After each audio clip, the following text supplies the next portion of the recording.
Hey guys, finding the perfect gift for the food lover in your life is easy. Thanks to Goldbelly. Goldbelly ships America's most iconic foods straight from world-famous restaurants right to your door. So if you want to treat someone to Joe's Stone Crab from Miami, Franklin Barbecue from Texas, or desserts from famous foodies like Ina Garten or Martha Stewart, Goldbelly has you covered. Just go to goldbelly.com and for a limited time, get 20% off your first order with promo code GIFT. That's promo code GIFT. Hey, Trojan family, what's going on? Welcome back to the USC LAFB show here on the LAFB network. I'm your host, Ryan Dyrud. I apologize if I look out of it, sound out of it nasally. Been battling a cold, so we'll try our best to get through this without hacking up a lung, but hope all of you are doing well, enjoying your day. A bit of national news comes out today. Today was the deadline for the potential expansion of the college football playoff from 12 teams to either 16 or the Big Ten preferred model of 24 teams. A deal was not met, and so the playoff will remain at 12 teams for 2026. There was a slight update, if you will. This was already agreed upon, so I'm not sure why it wasn't this way from the beginning. Maybe it was just like a rollover change after year one, but this was already known, but now it is official. The slight change is that you now have 4 automatic qualifiers for the Power 4 conference champions. Sounds the same, except that technically Duke won the ACC this year and did not make the playoff. So under this new 12-team structure, Duke would be in the playoff for winning the ACC.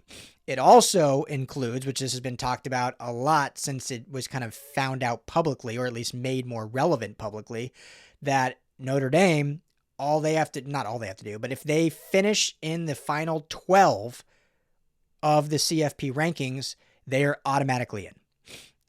So all they got to do is make it in the top 12, which on the face value, on paper, that makes sense, right? 12-team playoff, top 12 teams make it. But with the auto qualifiers of, the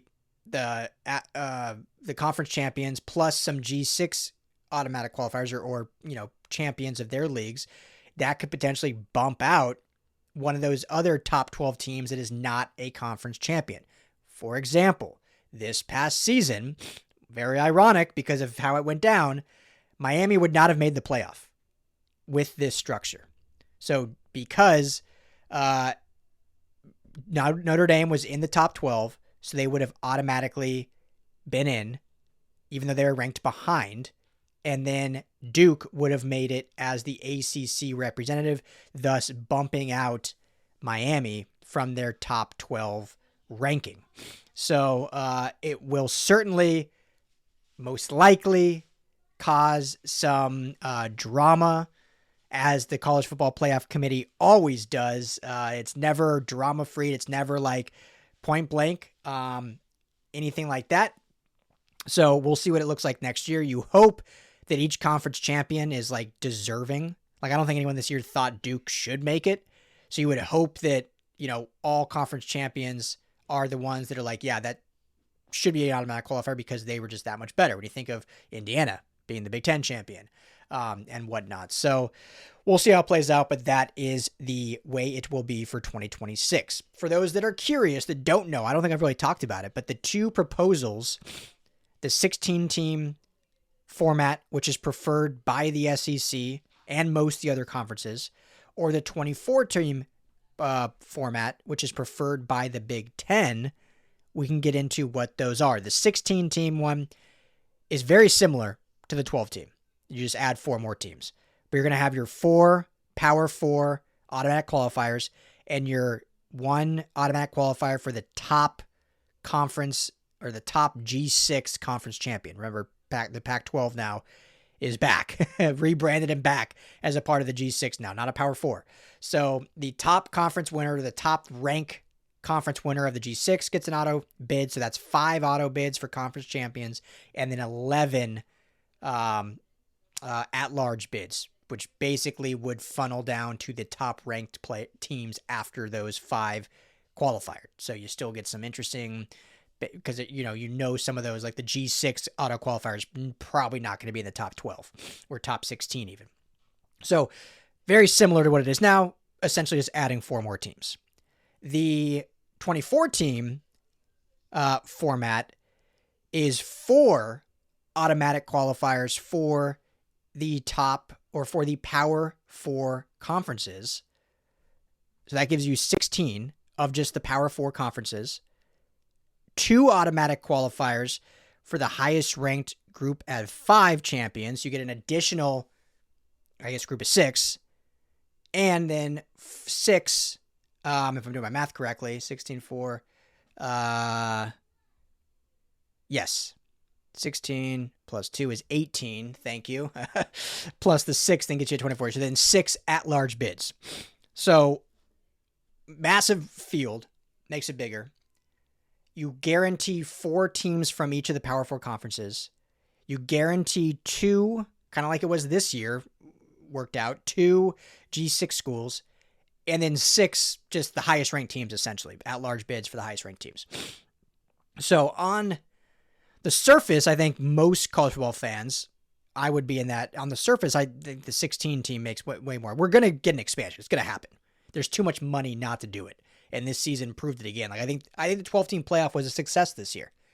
I think it was an absolute success. Yeah, there was the couple blowouts in there, but overall there were some really good games, and the calendar's a mess still, but overall it was a success. And so there is going to be an expansion. The 2 powerful conferences, the SEC and the Big Ten, want an expansion. It will happen. It just depends if it's 16 or 24. So on face value, the 16 makes more sense. You don't want to water it down too much. You're only adding 4 more teams, which then, sweetens the deal a little bit more, get some more of the top brands and programs in. You're not just making it open where the regular season doesn't matter. Right?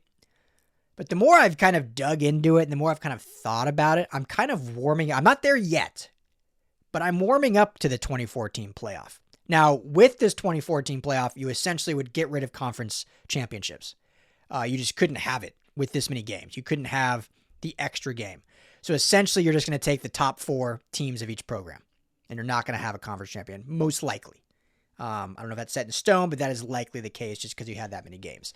So you're kind of eliminating, like, the traditionalists in me and the traditionalists in most college football fans, you want the conference champions. There's value in that.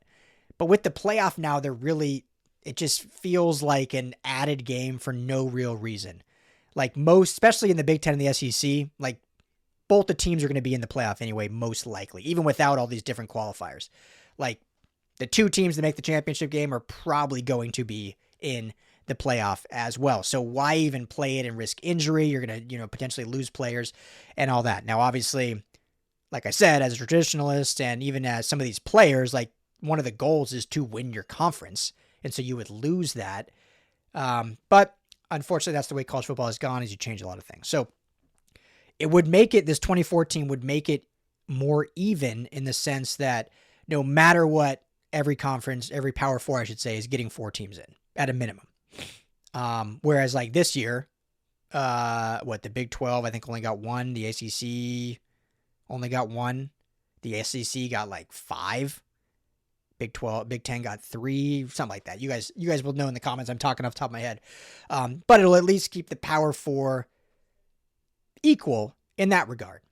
And then you open it up for, 2 G6s, maybe you get a Cinderella story in there, and then plus the 6 other at-larges, which is going to be really just based on how highly ranked they were going into the stretch. So it would create more of a tournament style, kind of March Madness, if you will. Obviously, you're not 64 teams, but they would have to figure the calendar out because you can't have a 2014 playoff and have this thing go into February. Can't do that. So they'd have to start it basically when conference championship weekend is. So the week after rivalry weekend, you would just start the playoffs. It wouldn't be conference championship weekends. It'd be round 1 of the playoffs. And then you just don't take any, obviously the top seeds get buys, but it would just go from there all the way till it's finished, which I still believe New Year's Day at the Rose Bowl should be the national championship. So you would change the schedule and maybe that would force it to if you have that. So those are how the 2 align. Those are how that shake out. I still right now lean the 16 team. I think 24 is probably just too many. But it would make it interesting with, 16 of the Power 4 teams all in. I don't think it would like cheapen the regular season, like it would definitely make it less, how do you say this? Like, it's not all or nothing like it used to be. I mean, it's already gotten cheapened, right? Like Miami was a 2-loss team that was able to get in and made it all the way to the national championship. Like 10 years ago, you basically had to go undefeated to have a shot at the national title. Maybe 1 loss. Like with this 24 team, you could probably be a 3-loss team and make it. Maybe a 4-loss team. So it would definitely make it less meaningful in the sense that every game matters so much. But from a fan perspective, when you think about the casual college football fans, how many casual college football fans, once your team, like even now, but more so in the past, once your team lost 1 game, checked out because there's a season. It's over. If you lost 1 game, I mean, think of Notre Dame last year losing to Northern Illinois. In the old days, over, season done, no shot. They ended up making the national championship, even with that horrible loss. So for the casual football fan, it keeps you more invested because we still have a really good shot to make the playoff. And hey, if we get hot at the right time, like Miami did, we can go on a run in the playoff, just like in the NFL, and go and win the whole thing. We can be like the New York Giants with Eli Manning beating the undefeated New England Patriots. So many people don't want it to look like the NFL, but for casual fans, and casual fans mean more money, more revenue, the league or the NCAA is looking at it from that perspective is how do we keep more fans invested for longer? And it is, unfortunately, watering down the playoffs a bit to allow more teams in, which will keep those fans invested for longer periods of time instead of checking out in October after their second loss and they just know they got no shot at anything anymore outside of like a Cheez-It Bowl. So it'll be interesting to see how it goes. But for now, sticking with the 12-team playoff, 4 Power 4 automatic qualifier conference champions, and Notre Dame automatic with the 12th team. Let me know your comments. Let me know your thoughts on Notre Dame getting automatically in no matter what in the top 12. Does it seem fair? I mean, it'll never be fair unless they're in a conference, but it is what it is. So that's what it is. So let me know what you guys think about this. Be back later. Appreciate you as always, family. As always, fight on. Hey, Trojan family, thank you so much for hanging out and watching the USC LAFB show. Before you go, let me tell you quickly about our friends over at Sleeper. Go right now, download the Sleeper app. It's the #1 sports app, not just for season-long fantasy, but they've got live pickers, they've got live stat updates, they've got a chat that you can chat with other users, plus the daily pick'em, which is a blast, or daily fantasy, whatever you want to call it. You go and pick 2 to 8 players across any sports. If you're talking USC, go choose Jade Mayava in his next matchup. Pick more or less passing yards, more or less touchdowns. You stack those, and you can win real money. When you go to make your first deposit, make sure you use our promo code USCLAFB. You're going to get a match deposit up to $100. Put in $100, you get $100 free to play with from Sleeper. Put in $10, they'll match you that $10, so now you're sitting at $20 to play with. But also, right now, for any new users, no deposit required. You get $20 free entry. You can stack both. You can get the $20 for free. Go make a deposit. Use USC LAFB, and now you've got a bunch of free money to play with right there on the Sleeper app. Check it out, Trojan family, and when you do, tell them the guys at the USC LAFB sent you.